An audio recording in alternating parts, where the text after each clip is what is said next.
ఒక అందమైన నదీ తీరాన రామాపురం అనే ఒక చిన్న గ్రామం ఉండేది. ఆ చిన్న గ్రామంలో మౌనిక మరియు రవి అనే ఇద్దరు బెస్ట్ ఫ్రెండ్స్ ఉండేవారు. వారు ఆటలు ఆడడం, చదవడం, చిన్న చిన్న పనులలో తమ కుటుంబాలకు సహాయం చేయడం అన్నీ కలిసే చేసేవారు. వాళ్ళని మంచి స్నేహితులని అందరూ పొగిడేవారు.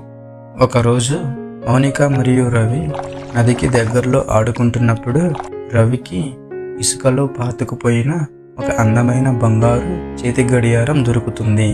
దాన్ని చూసిన రవి కళ్ళు ఆనందంతో మెరిసిపోతాయి. మౌనిక కూడా దాన్ని చూస్తుంది. వెంటనే మౌనిక, రవి, ఎంత అందమైన చేతి గడియారం! దీనిని మనం తీసుకెళ్లి గ్రామ పెద్దకు ఇచ్చి దీని యజమాని ఎవరో కనుక్కుందాం అని అంటుంది. అది విన్న రవి తన మనసులో దురాశపడి దీన్ని నేను ఎవ్వరికి ఇవ్వకూడదు అని అనుకుంటాడు. వెంటనే ఆ గడియారాన్ని దాచిపెట్టి, ఇది సాధారణమైన పాత గడియారం మౌనిక, సరే పద మనం ఇంకొంచెం సేపు ఆడుకుందాం అని అంటాడు. అది విన్న మౌనికకు తన మనసులో ఏదో సందేహంగా అనిపించినా ఏమీ అనలేదు.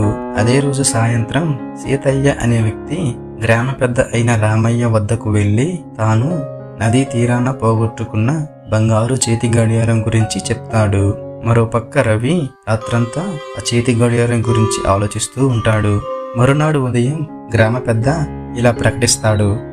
అందరూ వినండి, నది వద్ద మన సీతయ్య తన విలువైన చేతి గడియారం పోగొట్టుకున్నాడు. దాన్ని వెనక్కి ఇచ్చిన వారికి బహుమతి ఉంటుంది. అది విన్న రవి ఒక్కసారిగా ఉలికిపడ్డా తనకు ఏమీ తెలియదు అన్నట్టుగా ఉండిపోతాడు. ఆ రోజు సాయంత్రం మౌనిక, రవిలు తమ స్నేహితులతో కలిసి ఆడుకునేందుకు మరలా నదీ తీరానికి వెళ్తారు. కానీ రవి మాత్రం తాను ఒంటరిగా కూర్చొని ఆ చేతి గడియారం గురించే ఆలోచిస్తూ దొరికిపోతానేమో అని భయపడుతుంటాడు. అది గమనించిన మౌనిక రవి వద్దకు వెళ్ళి, పద రవి, ఆడుకున్నా. అయినా నువ్వు దేని గురించి ఆలోచిస్తున్నావు? ఎందుకు దిగులుగా ఉన్నావు అని అంటుంది. దానికి రవి మౌనంగా ఉండిపోతాడు. ఇంటికెళ్లిన రవికి ఆ రోజు రాత్రి నిద్ర పట్టదు. అతను ఆ చేతి గడియారం గురించి ఆలోచిస్తూ దొరికిపోతానేమో అని భయపడుతుంటాడు.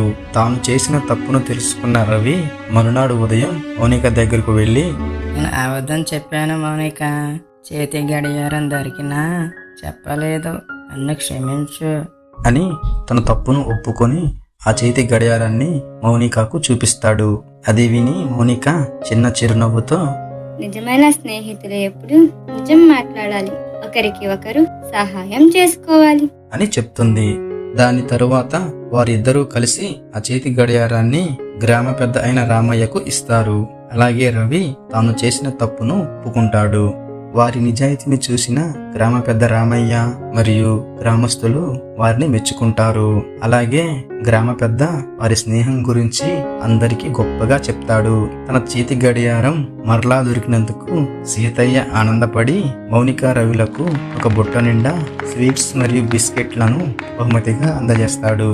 ఆ రోజు నుండి రవి మనది కానిది ఏదైనా మనం ఆశించినప్పుడు అది మనదైన ప్రశాంతతను దూరం చేస్తుందని, అలాగే నిజాయితీ మరియు మంచితనంతో కూడిన స్నేహం ఎప్పటికీ నిలిచి ఉంటుందని నేర్చుకున్నాడు.